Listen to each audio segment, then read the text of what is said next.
사도 바울 선생님께서 이 드로비 보는 병들어서 밀레도에 두었다 말씀을 하셨죠. 근데 그 사도 바울 선생님께서 죽은 자 살리는 분이셨죠. 기도를 드릴 때.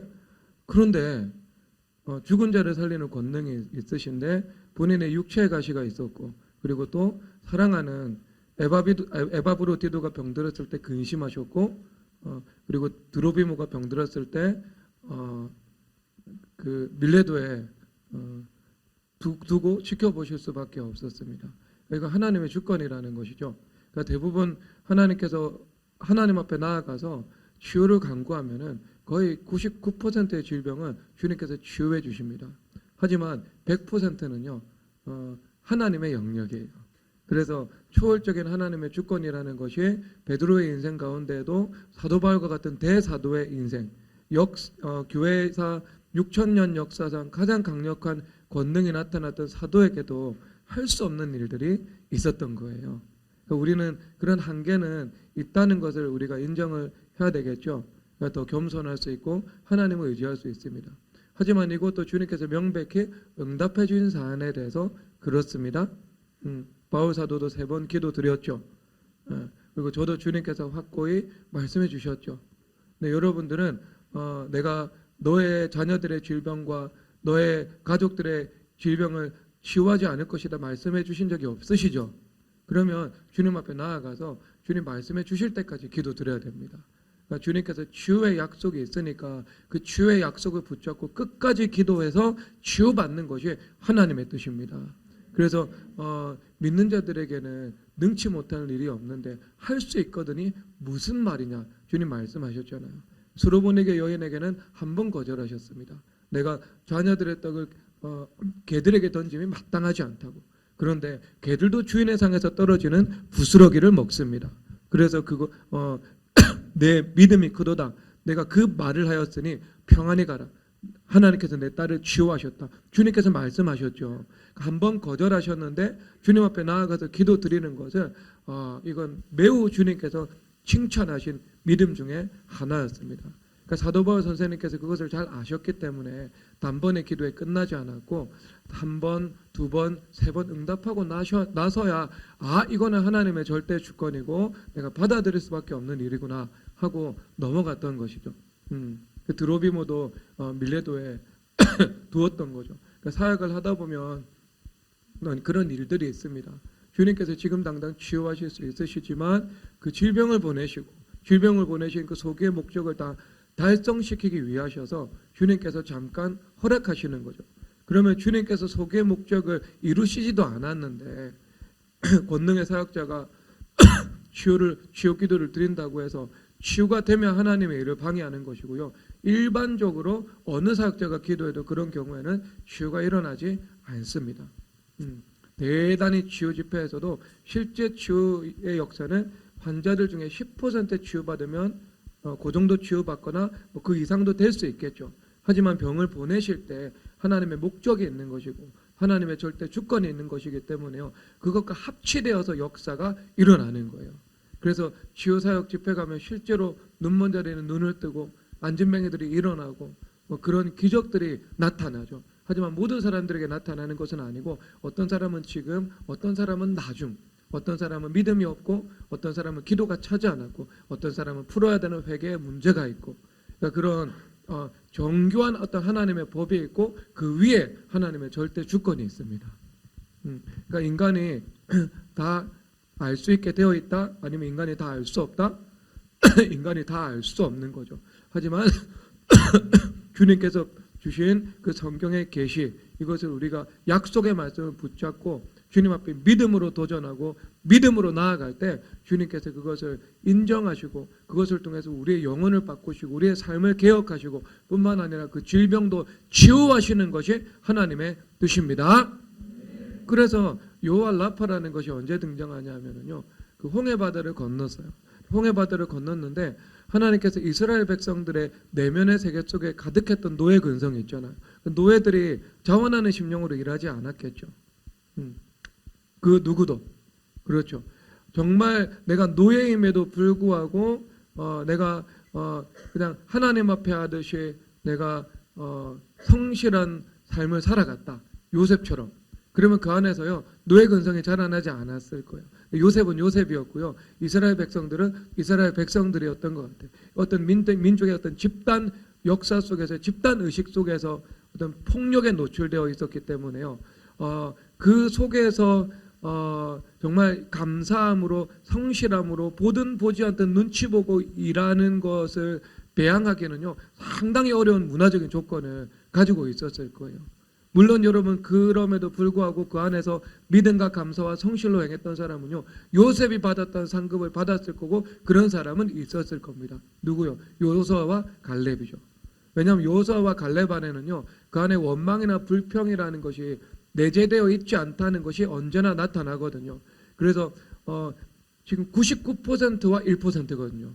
그것보다 더 심각하죠. 그렇죠. 보통 민족 가운데 80%가 동조하는데 20%가 다른 생각을 가지고 살아가면 굉장히 힘들어지죠. 그렇죠. 그러면 이제 샤이 트럼프, 뭐 샤이 이재명, 뭐 샤이 윤석열, 뭐 이런 개념으로 다 이 카테고리 안에 정립이 되어 들어가잖아요. 그러면 여러분 그 당시에 60만 명 되는 모든 이스라엘 백성들이 모세를 대적하고 모세 앞에서 불평하고 우리는 안 된다라고 이야기를 했습니다. 그러니까 여러분 이건 대세도 이런 대세가 없어요. 히틀러도 독일 민족에게 90% 지지밖에 받지 못했습니다. 그리고 김일성은 100% 지지받지만 욕하고 지지하는 거죠. 걸리면 죽으니까. 사랑이 없어요 그 안에는. 그런데 99.99%가 저 여론에 따르고 있어요. 그런데 그 여론에 내가 유일하게 2명 반대해서 하나님을 믿습니다라고 선택한 겁니다. 여러분 그 요수아와 갈렙의 믿음은요 대단한 거예요. 여러분 쉽겠어요 여러분? 여기서 100명 정도 넘게 앉아 있는데 이 100명 중에 99명이 가지고 있는 의견에 혼자 내가 반대한다. 여러분 그거 쉽지 않죠. 그렇죠. 근데 율법주의자라면 그게 가능할 거예요. 왜? 율법주의자는 하나님을 두려워하지 않거든요. 강팍하거든요. 하나님께서 나를 어떻게 보실까 생각하지 않고 자기 일을 관철을 시키거든요. 강하거든요. 온유와 겸손이 없거든요.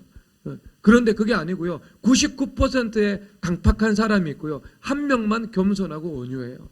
마음이 착해요. 그러면 그 착한 한 사람이 99명의 악한 사람 속에서 자기의 뜻을 관철시키는 게 어려울까 쉬울까? 어렵겠죠. 상식의 눈으로 볼 때. 우리의 눈으로 볼 때. 근데 60몇 명이라니까요. 60만 명에 2명이에요 지금. 3명이죠 모세까지 합치면. 그런 상황 속에서 믿음 지키는 거 쉽지 않았습니다. 여러분 아론을 제외하고요. 뭐 이 레위 지파 제사장도 마찬가지였어요, 여러분. 제사장 지파도요. 그때 당시에 성인 20살이 넘었던 모든 레위인과 제사장들은요. 다 죽임 당했습니다. 광야에서요.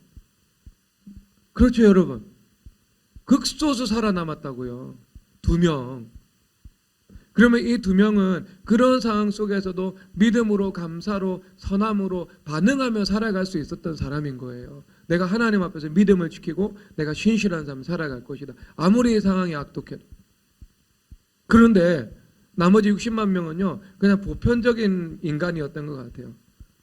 그래서 그냥 상식적이고 또 당연히 나타날 만한 반응으로 반응한 것 같아요. 여러분 이 차이는요. 인생에 있어서 매우 극명합니다. 극명합니다, 여러분. 똑같은 상황에서 대부분은 똑같이 반응을 하거든요. 그런데 그 똑같은 상황 속에서 내가 십자가와 연합해서 선으로 반응할 수 있는 사람이라면 지혜도 필요하고요. 지혜와 권위도 필요하고요. 지혜와 권위와 함께 선으로 내가 반응할 수 있는 사람이라면 진짜 이 사람은요. 하나님께서 그 부활의 크신 영광으로 갚아주십니다. 그 인생의 복된 인생이 된다는 거예요. 근데 보편적으로 그렇게 반응을 하지 않았죠. 그러니까 그 안에서 원망과 불평이 자라난 거예요. 주님께서는 그걸 해결시켜야 되죠. 그럼 주님께서 해결시키려면 어떻게 해요? 어두움은 빛 가운데로 나와야 되잖아요. 그래서 어두움은 빛으로 말미암아 드러나나니 그 어둠이 빛이다. 이렇게 에베소서 5장에서 말씀을 하고 있거든요. 빛 가운데에서야 어둠이 드러나는 거예요. 그렇죠? 그러면 그 빛은 내가 스스로 나 자신을 살펴서 자기를 성찰해서 회개하는 것. 그것은 내가 스스로 내 삶 속에 빛을 구하는 거예요. 그래서 나를 살피어서 회개하는 거예요.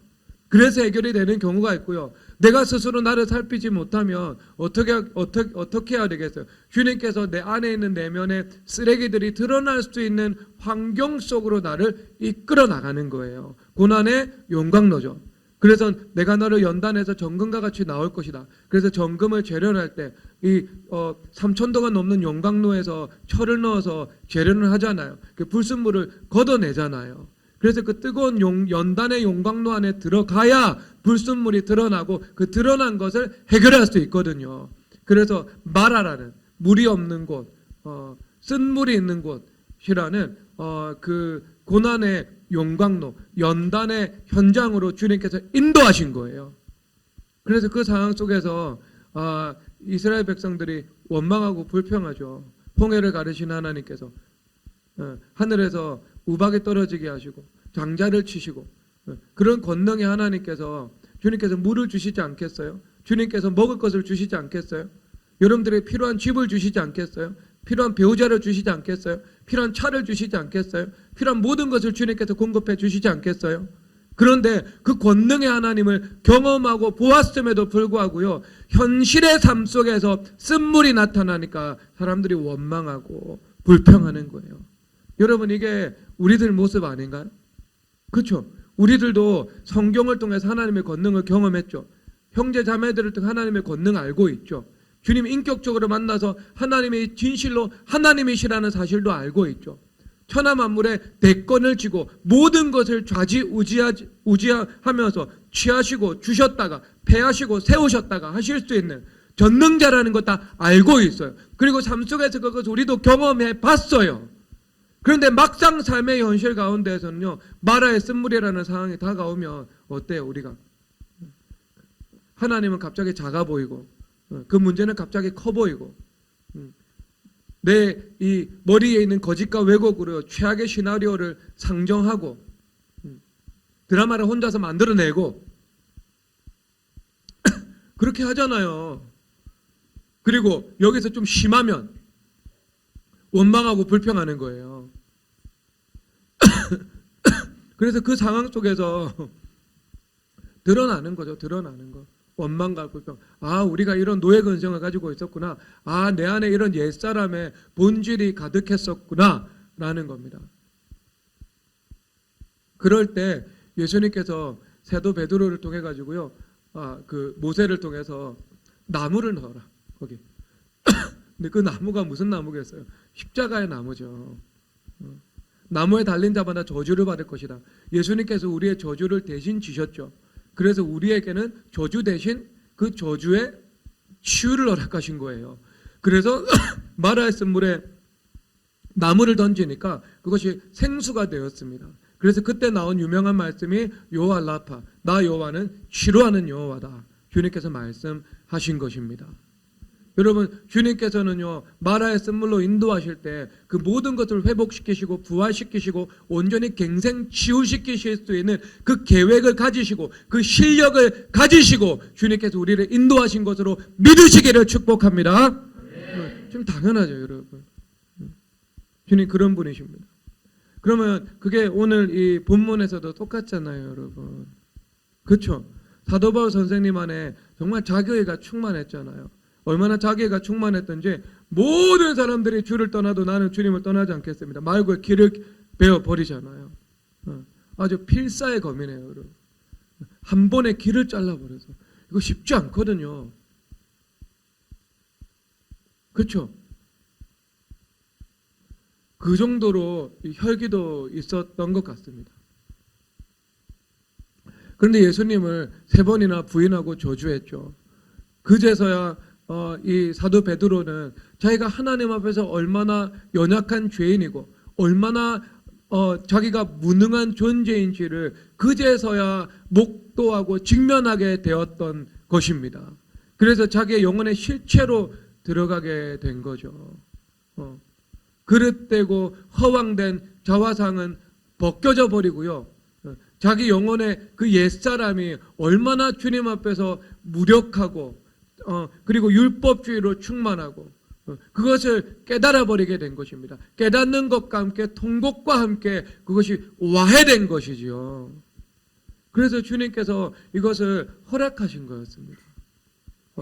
하나님께서 마라의 쓴물을 허락하시고 그것을 통해 이스라엘 백성들을 십자가로 치유하신 것처럼 하나님께서 베드로 사도에게 그런 이 예수님을 3번 저주하는 그 시험을 주님께서 허락하시고 베드로 사도가 죄를 범했지만 그리고 죄를 범할 것도 아셨지만 주님께 그리고 베드로 사도에게 책임이 있지만 그것을 주님께서 허락하셔서 그 안에 있는 죄를 들추어내신 거예요. 그 죄를 보게 하신 것입니다. 그래서 그 죄가 파산 선고 받도록 주님께서 인도하신 것이지요. 여러분 그래서 예수님을 3번 부인한 것 이것은 마라의 쓴물이죠. 그렇죠?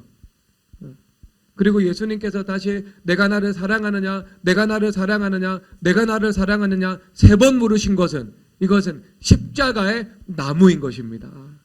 그래서 그 깊고 넓은 죄 구석구석에 박혀있는 그 상처 하나하나를 주님께서 온전히 완전히 십자가의 나무로 치유하신 것을 드러내어서 고치신 것을 말씀하고 있는 것입니다.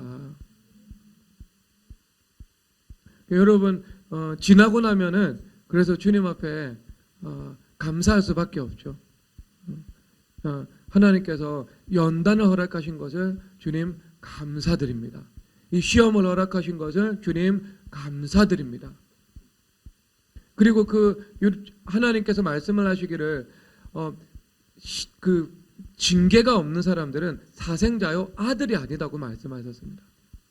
하나님께서 사랑하시는 자를 징계하신다고 말씀하고 계시거든요. 그러면 그것이 징계든 징계하고는 상관이 없는 그리고 우리가 그냥 시험이든 아니면 그냥 하나님께서 연단이든 징계든 시험이든 연단이든 그것을 받는 순간은 하나님의 지극한 사랑을 받고 있는 순간입니다. 여러분 주님의 각별한 이 애정 어린 이 돌보심을 받고 있는 순간입니다. 여러분 큰 사랑 받는 거예요. 그 순간에는요. 큰 하나님의 깊고 세밀하신 돌보심이 늘 여러분 주위를 감돌고 있는 순간이에요. 그 순간은요 예수님께서 그냥 늘 우리 옆에 계시지만 특별히 우리 옆에 계셔서 가까이 계셔서 나와 함께 하시는 순간이에요. 주님 앞에 기도를 드려보세요. 엎드려 기도를 드리면서 주님 말씀하시잖아요. 주님 어디 계세요? 우리 안에 계시고 우리 옆에 계신다고 말씀하고 계시죠. 그럼 주님 우리 옆에 계신다니까요.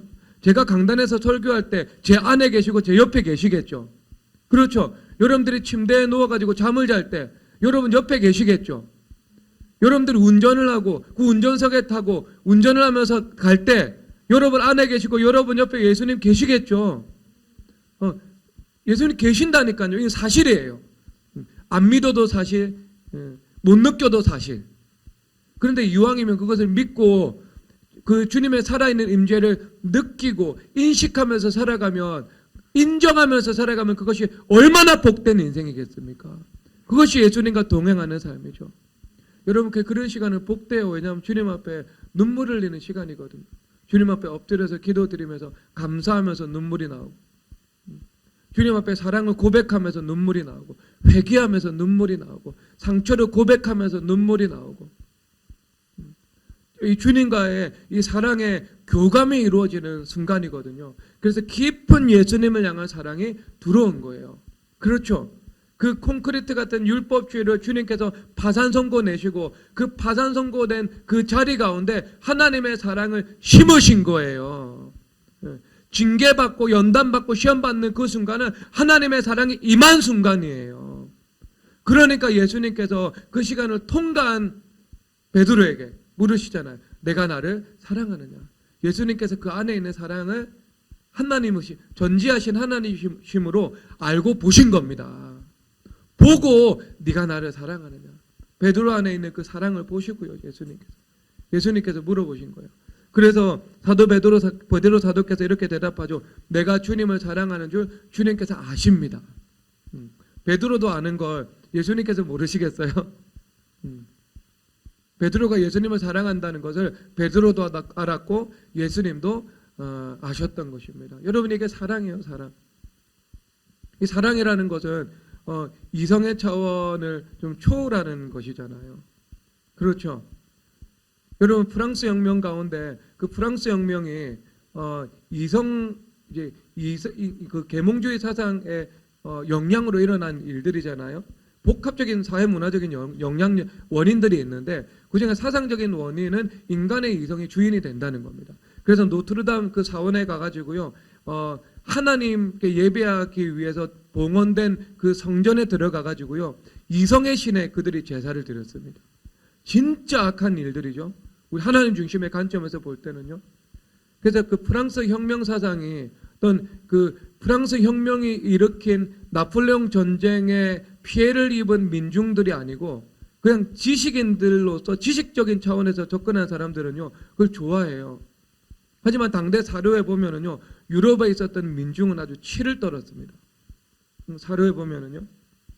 그래서 왜냐하면은 나폴레옹 전쟁을 하면서 자유평등 박의 혁명 정신을 전파한다고 나폴레옹 혁명 전쟁을 일으켰거든요. 그런데 그 혁명 정신을 군대가 실현을 하지 않았어요. 그래서 그 어떤 명령을 내렸냐 하면 프랑스 나폴레옹이 보급품 현지 조달 명령을 내렸어요. 말이 현지 조달이지 뭐겠어요, 여러분? 약탈이에요, 약탈. 그 민중들이 나폴레옹 군대에 의해서 다 재산 약탈 당한 거예요. 살해당하고. 그래서 당시 유럽에 있는 민중들이 나폴레옹 이 군대 프랑스 군인을 포로로 붙잡았을 때 그 어떻게 했는지 그 기록이 있거든요. 아 여기 강단에서 말할 수가 없어요, 여러분. 악에 바쳤어요, 정말. 악에. 그래서 그 나폴레옹 혁명 그 프랑스 혁명 전쟁이 끝나고 난 다음에요. 안정기가 돌아오거든. 안정기가 도래하거든요. 그러면서 19세기 문명이 발전했다고 어떤 한 유명한 역사가가 글을 쓰고 있더라고요. 근데 그때 나온 그 사조가 문화예술의 사조가 낭만주의입니다. 근데 이 낭만주의는 그냥 이 자연의 우리가 아름다움을 바라보면서 찬미한다 그런 것이 아니고 그 깊은 곳에 낭만주의 운동의 선구자적인 역할을 했던 사람들은요 그 안에 뭐가 있었다면 신앙이 있는 사람이었습니다. 우리가 본래 가지고 있었던 신앙. 그래서 하나님을 사랑하는 그 마음, 하나님을 사랑하는 그 감정, 이것이 중요하다라는 것이 그 사상의 핵심적인 이 요소입니다. 요소. 그러니까 이것은 이게 경험적인 거죠, 그렇죠? 신을 사랑하는 것, 신의 사랑을 입는 것, 이성적인 것이기도 하지만 얼마든지 법적으로 설명을 할 수 있죠. 이것은 성경 전체가 그것을 법적으로 설명을 하고 있는 것이지요. 그런데 사실상 이것은요 우리가 경험해 봐야 되는 것이지 않겠어요? 요한의 아들 시몬아 내가 나를 사랑하느냐, 내가 주님을 사랑하는 줄 주님께서 아시나이다. 이것은 주님 앞에 나아가서 엎드려서 무릎 꿇고 이마를 땅에 대고 주님 앞에 찬송하고 주님 앞에 고백하면서 살아있는 하나님의 임재를 경험하고 느끼고 하나님의 그 세미한 음성을 받고 성령 하나님의 감동 감화하심으로 우리 마음이 위로로 충만하고 우리 안에 있는 그 어둠들이 주님 앞에 다 토설되고 그래서 그 깊은 사랑의 교감이 이루어지고 하나님을 뜨겁게 사랑하고자 하는 마음이 우리 깊은 곳에서부터 솟아오르고 여러분 이것이 어떻게 이성으로만 되는 것이겠어요? 경험해야 되는 거죠. 그렇죠, 여러분. 여러분 그래서 히브리적인 메시지는요 그 체험적인 것으로 다 가득 차 있잖아요. 이 다윗 전쟁하는 다윗께서 나의 힘이 되신 여호와 내가 여호와를 사랑하나이다. 시편 45편에서 사슴물이 시냇물을 찾기에 갈급한 같이 내 영혼이 주를 찾기에 갈급하나이다. 이렇게 고백하고 있잖아요, 여러분. 우리 미래교회 성도님들 주님과 그 사랑의 교감을 주고 받으시기를 주님의 이름으로 축복합니다. 여러분 그렇게 눈물을 흘릴 때마다 그 주님과의 사랑의 교제가 이루어질 때마다 여러분 안에는 그 죄악의 속죄를 받고요. 여러분 안에는 그 상처가 씻겨져 나갑니다. 그래서 여러분 마음이 깨끗해져요. 영혼과 육체가 온갖 더러운 곳에서 정결케 되고 건강하게 되고 거룩하게 되는 역사가 일어난다니까요. 그러니까 그것을 누려야 되는 거죠. 누려야 되는 거.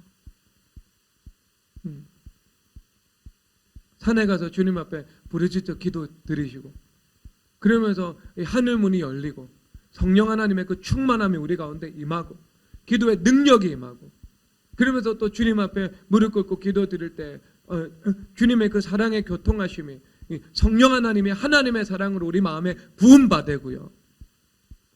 그 은혜를 모두 누리셔야 됩니다. 여기서 주님께서 말씀하시죠. 요한의 아들 시모나 이렇게 말씀하시잖아요. 요한의 아들 시모나라고 말씀을 하셔도 되는데 하지만 이 요한이라는 인물이 기스의 아들 사울, 그래서 기스는 유력한 분이었잖아요. 유력한 분이었고 유력한 분의 아들 이런 의미라는 걸 누구든지 다 알고 있어요. 그런데 아무리 봐도 기스의 아들처럼 베드로가 유명한 집은 아닌 것 같아요. 어부였잖아요. 갈릴리 사람이었잖아요. 집안을 기록할 만한 사람이 아니었습니다. 그러면 이 집의 유력함을 말하기 위해서 예수님께서 그런 표현을 사용하신 건 아니겠죠.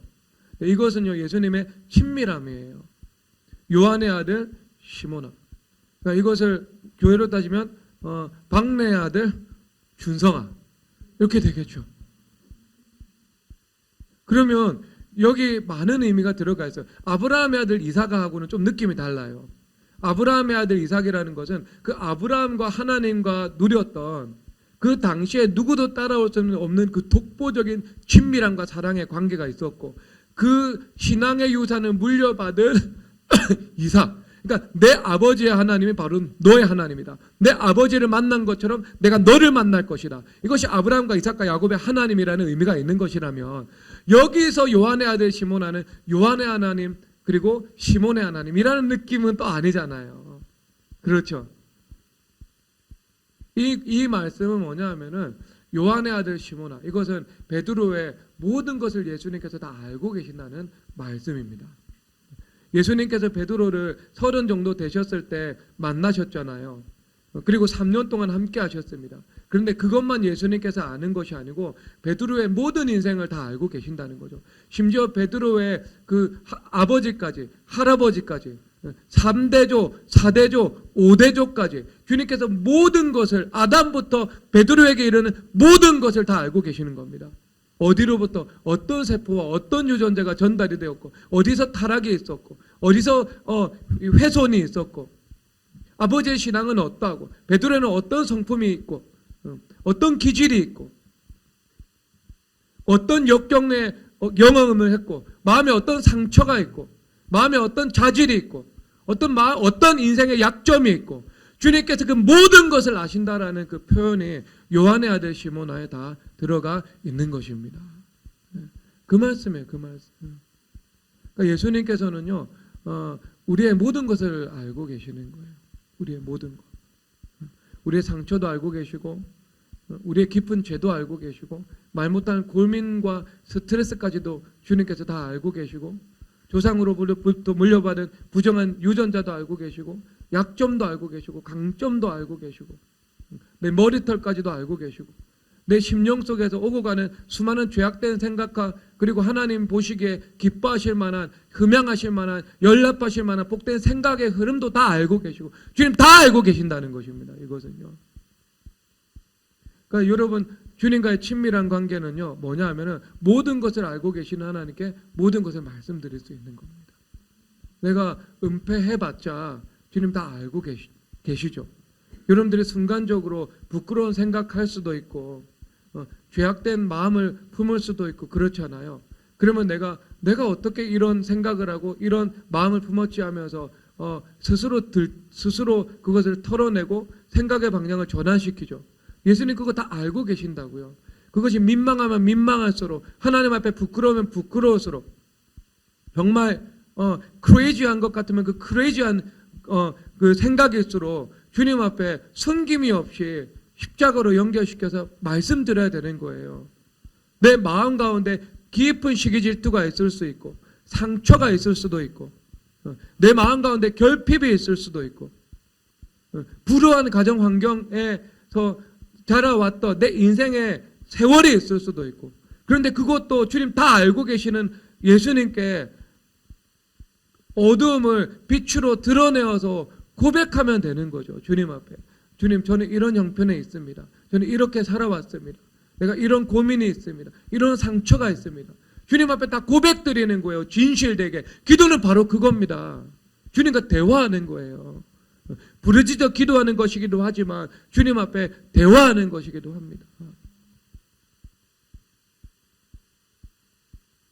그래서 저는 오늘 아침에도 한 2번, 3번 주님 앞에 눈물 뿌리면서 기도 드렸네요. 그런데 그 눈물 뿌린 게 때로는 부르짖음의 기도였지만 오늘은 그게 아니었어요. 한 6시 와서 10시 정도까지 기도를 드렸으니까 그 4시간 기도 드리면 중간에 좀 누워도 돼요, 안 돼요? 누워도 돼요, 안 돼요? 인간적으로. 저기 우리 교회 유명한 율법주의자 트리오 집안이 있거든요. 그분들은 안 누울 것 같아요. HC 집안. 네, 그 아내들만. 근데 그 분들 빼고는 다 4시간 기도하면 눕는 게 상식이죠. 한번 누울 수 있죠.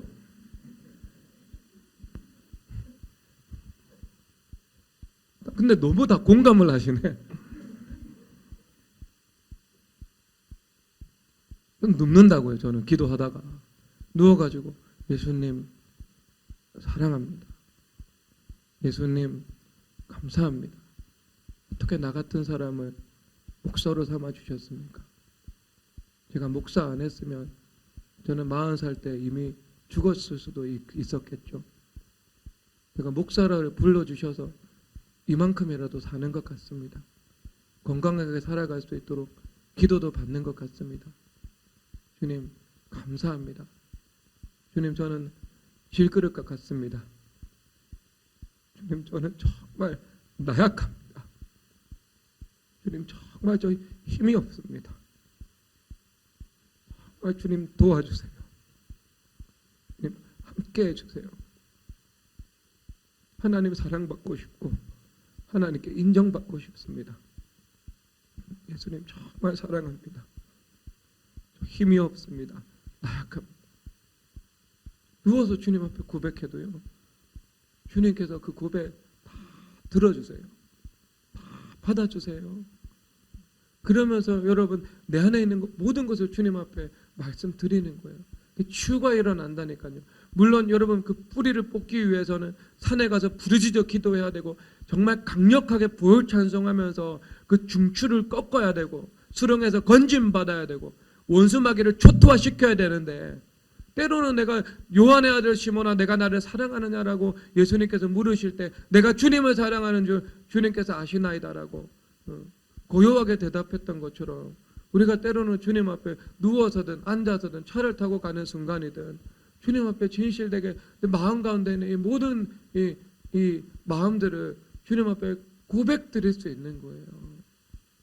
여러분 그 은혜를 간간히 그리고 늘 부르짖음의 기도와 함께 누리시기를 바랍니다.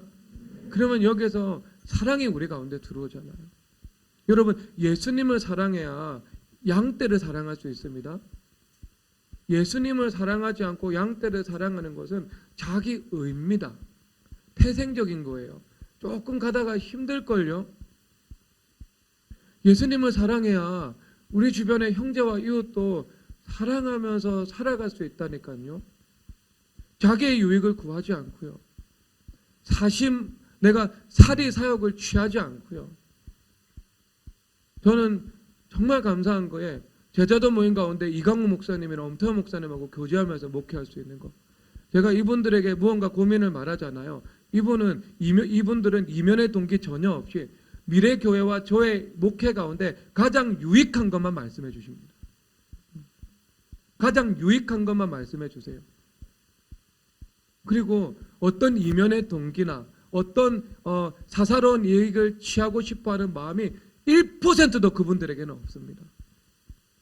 저의 모든 것을 다 말씀을 드려도 복만 돼요. 복만. 뒤통수 맞을 일이 없어요. 여러분. 예전부터 그랬어요. 너무너무 저는 그게 감사해요. 근데 하나님을 두려워하고 하나님을 사랑하지 않으면요 그게 잘 안 돼요. 사람이 욕심이 있는 사람이죠. 욕심이 있죠. 이기심이 있죠. 그 욕심과 이기심을 철저히 자기 부인해야 되고요. 그리고 그 선한 양심에 입각해서 우리가 어떤 교회나 아니면 어떤 사람이나 누구를 대하든지 우리가 그 사람하고 관계를 맺을 때는 그 사람에게 가장 유익이 되는 것을 권할 수 있어야 되잖아요. 그러면 그 사람에게 유익이 되는 것이 때로 나에게 유익이 되는 것이 있고, 그런데 그 사람에게 때로는 유익이 될 때 내가 조금은 양보해야 되는 것도 있고, 그렇죠. 그런데 그런 생각을 가지지 않고요, 내가 욕심을 차리려고 하고 자기의 유익만을 구하고 살아가면은요, 하나님께서 그 사람을 통해서 생수의 강을 흘려보내실 수가 없습니다. 일반적으로 제가 이 세상을 보니까요, 하나님을 사랑하고 하나님을 두려워하는 사람들은요, 마음에 두려움이 있어요. 이것도 온전하지는 않은 거죠. 왜? 두려워하는 마음은 하나님께서 주신 것이 아니니까요.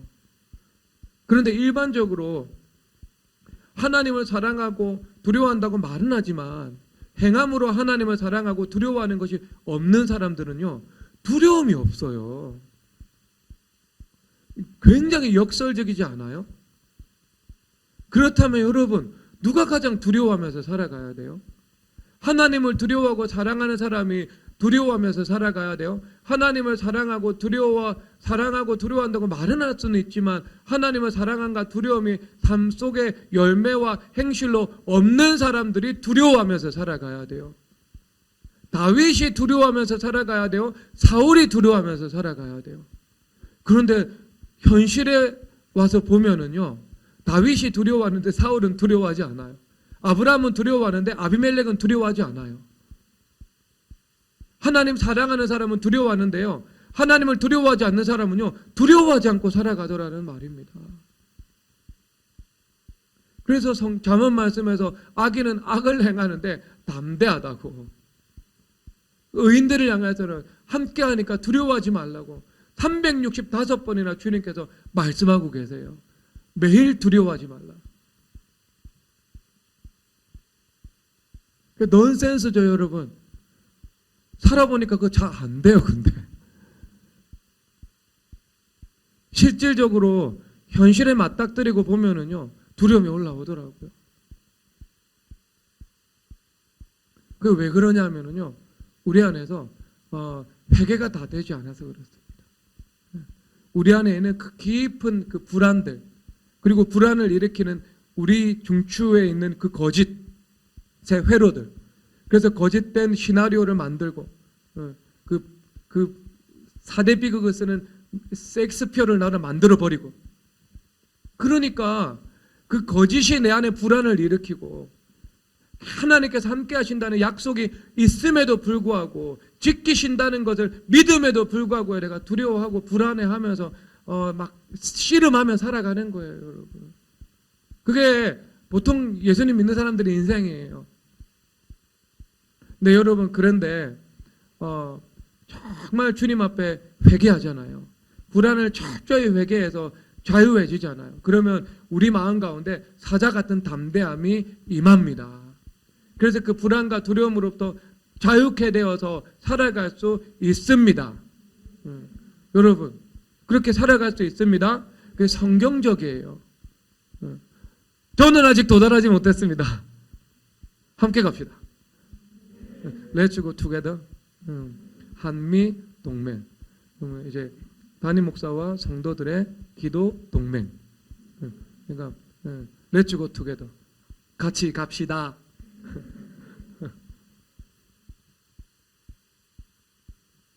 근데 그래도 저는 고지는 좀 보여요. 하도 1년 내내 그것을 집중적으로 회개해가지고요, 연단 받고 그래가지고 그게 보여요. 지금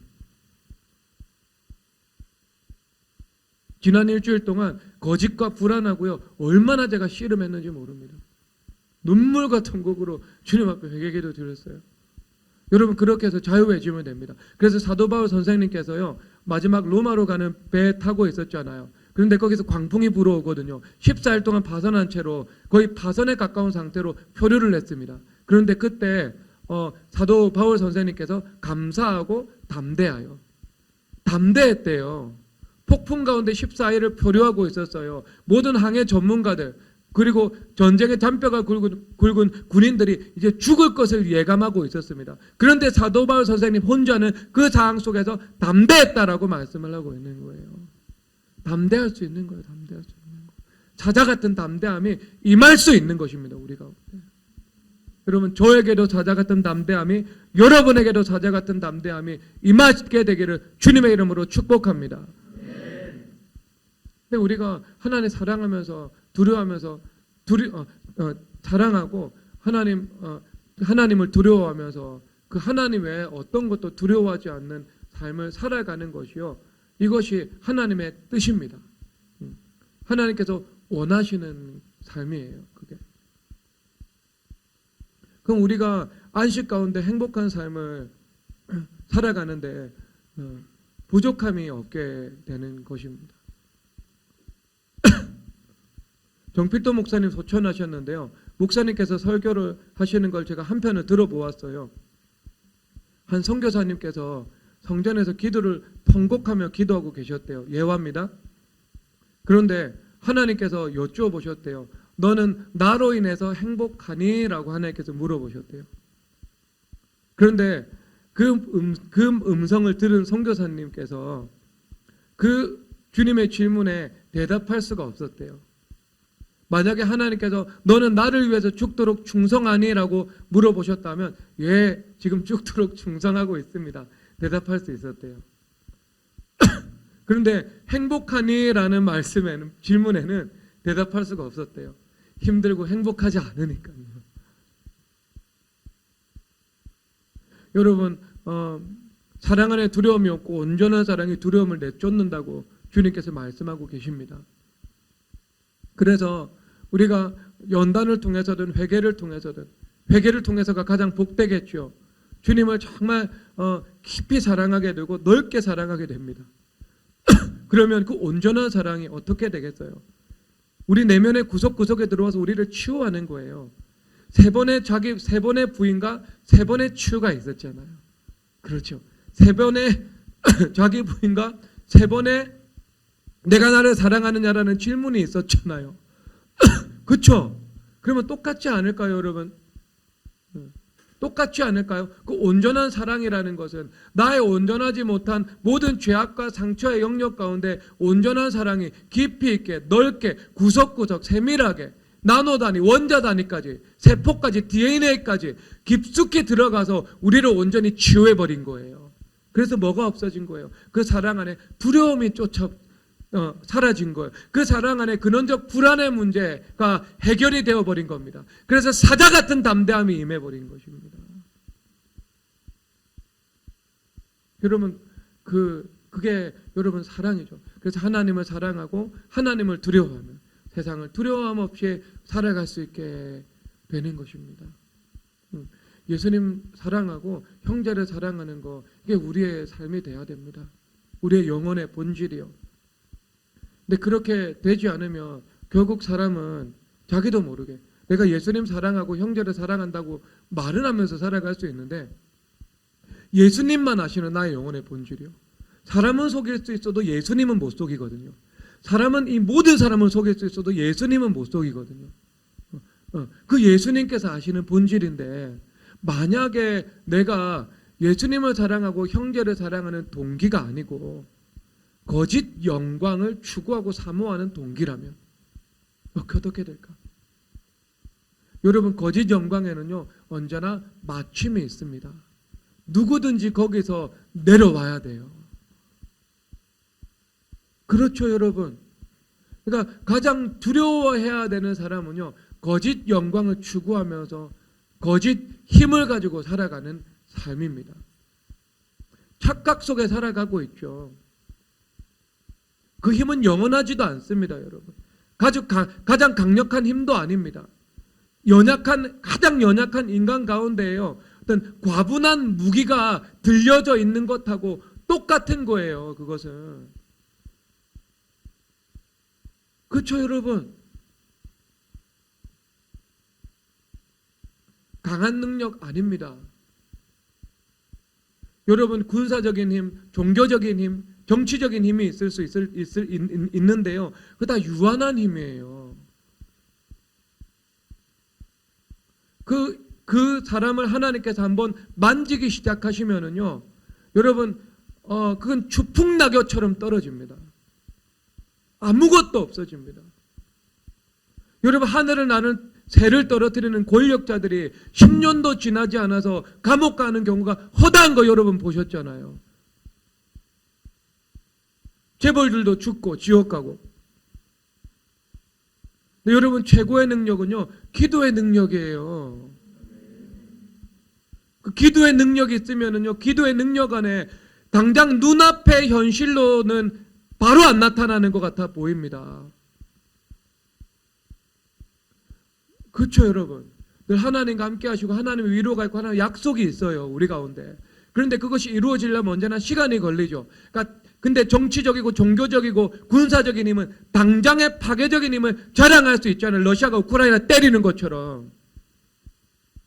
그런데요, 하나님께서 어떤 교만한 사람을, 거짓 영광을 추구하는 사람을 멸하시기로 작정하신다면 살아날 사람이 없습니다. 회개할 기회도 없을 수 있습니다. 그러니까 여러분, 가장 두려워하는 사람은 어떤 사람이에요? 하나님 두려워하지 않는 사람입니다. 가장 공포 속에 살아가야 되는 사람은 어떤 사람이에요? 하나님을 사랑하지 않는 사람이에요. 그러면 가장 담대하게 살아가야 되는 사람은 어떤 사람이에요? 하나님을 사랑하고 하나님을 두려워하는 사람이에요. 역설이라니까 지금. 역설의 제역설이에요. 현실 자체가 역설적인 거고요. 그러면 안 되는데 반대로 되어 있는 거고요. 그 역설을 다시 뒤집어서 한 번 더 역설을 시켜야 된다. 역설해야 된다니까요. 반전시켜야 돼요. 기도의 능력이 있으면 예수님께서 하늘의 권세를 가지시고 땅의 권세를 가지셨잖아요. 예수님이 하늘의 권세만 가지시고 땅의 권세는 없는 분이 아니잖아요. 땅의 기둥이 여호와의 것이다. 터가 무너지면 의인들이 무엇을 하랴? 이 터라는 것은 하나님의 말씀, 토라로 통치하고 계신 이 땅의 현실을 말씀하고 있는 거예요. 그런데 이 말씀의 통치, 그리고 말씀의 통치를 받는 이 세상이 터가 무너진다면 의인들이 설 자리가 없는 거죠. 하나님을 사랑하고 하나님을 의지하는 사람들이 있을 곳이 없는 거예요. 근데 주님 그렇게 만들어 놓으시지 않으셨잖아요. 땅을 정복하라고 말씀하셨죠. 땅끝까지 복음을 전파하라고 말씀을 하셨죠. 하나님의 나라를 뜻이 하늘에서 이루어진 것처럼 땅에서도 이루라고 주님께서 말씀하셨죠. 그러면 예수님께서 땅의 권세를 가지셔야 되는 거겠죠. 그렇죠? 예수님께서 땅의 권세를 가지시지 않으셨으면 터가 무너지는 거예요. 땅의 기둥들은 여호와의 것이 아니라 사탄의 것이 되는 거예요. 그런데 예수님께서 하늘의 권세와 땅의 권세도 가지신 분입니다. 주님께서는요. 그래서 땅의 모든 것도 주님께서 좌지우지하십니다. 그래서 왕들을 폐하시고 왕들을 세우시는 것도 하나님의 몫이다 말씀하고 있는 겁니다. 제국의 흥망성쇠도 하나님의 통치 안에 있다. 주님 말씀하고 계신 거예요. 그런데 하물며 여러분 뭐 한 조직, 한 개인, 이거 여러분 바람 앞에 등불입니다. 하나님을 두려워하지 않는 사람은 공포 가운데 살아야 되고요. 하나님을 두려워하는 사람은 담대한 가운데 살아가야 됩니다. 하나님을 사랑하지 않는 사람은 벌벌 떨면서 살아가야 되고요. 하나님을 사랑하는 사람은 두려움 없이 안식 가운데 살아가야 하는 것입니다. 왜? 하나님께서 터를 붙잡고 계시고 땅의 기둥은 여호와의 것이고 예수님께서 하늘의 권세와 땅의 권세를 공히 가지신 분이기 때문입니다. 그렇게 살아가야 돼요. 우리가. 그렇게 살아갑시다. 이렇게 하는 저에게 이 말씀으로 치유가 일어나기를 스스로 축복합니다. 스스로 축복할 수 있잖아요. 그거 기도하고 예수님의 이름으로 나에게 축복이 임할지어다. 스스로 축복할 수 있어요. 기도 드리는 거. 그렇죠. 나를 위해 기도를 드리기도 하니까. 근데 좋은 건 서로 축복하면 좋겠죠. 여러분들에게도 그것이 임하기를 주님의 이름으로 축복합니다. 그러니까 여러분 요한의 아들 시모나 모든 것을 아시는 주님 앞에 모든 것을 가지고 나아가시고 주님 내가 나를 사랑하느냐, 그 사랑하느냐의 그 질문이 우리의 세포와 DNA 영혼 깊숙한 곳에 다 들어와서 우리의 모든 것을 온전한 사랑으로 치유하시기를 바랍니다. 주님 앞에 나아가셔야 됩니다. 이것은 주님 앞에 가서 기도하셔야 됩니다. 주님과 대화하셔야 됩니다. 모든 것을 주님께 말씀드려야 됩니다. 주님 앞에 숨길 필요가 없어요, 여러분. 아무리 부끄러운 죄악이라도 주님 앞에 그거 숨길 필요가 없습니다. 다 말씀드려야 돼요.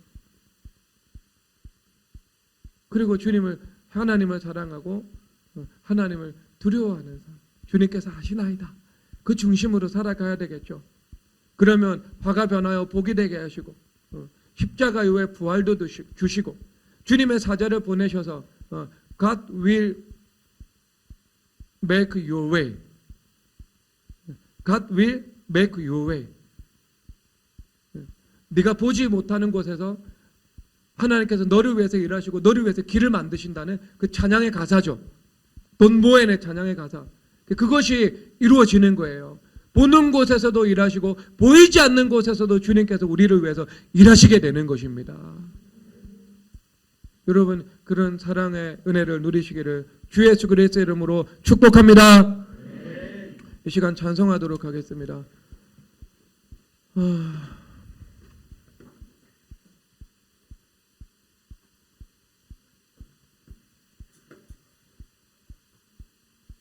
모든 것이 은혜 찬양하겠습니다.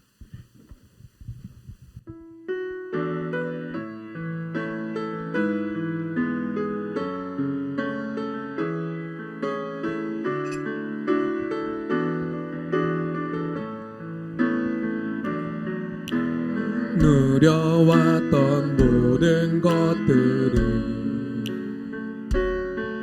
내가 지나왔던 모든 시간을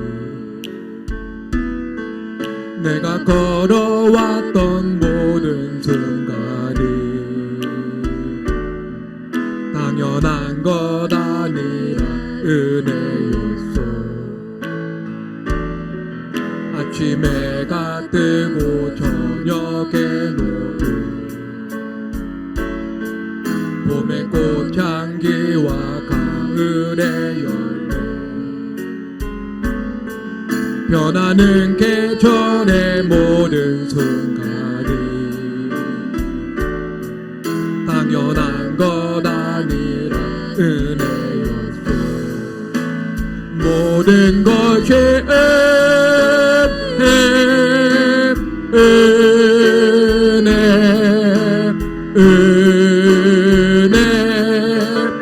한없는 은혜 내 삶에 당연한 것 하나도 없었던 것을 모든 것이 은혜여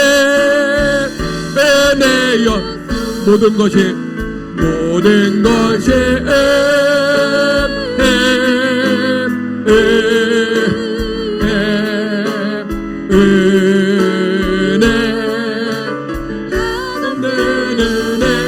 내 삶에 당연한 것 하나도 없었던 것을 모든 것이 은혜여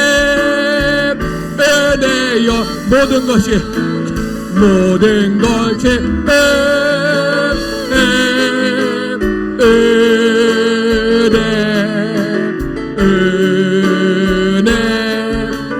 한없는 은혜 내 삶에 당연한 것 하나도 없었던 것을 모든 것이 은혜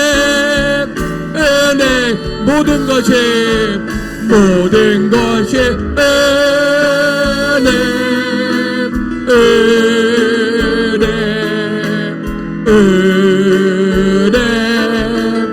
한없는 은혜 내 삶에 당연한 것 하나도 없었던 것을 모든 것이 은혜 모든 것이 은혜 모든 것이 은혜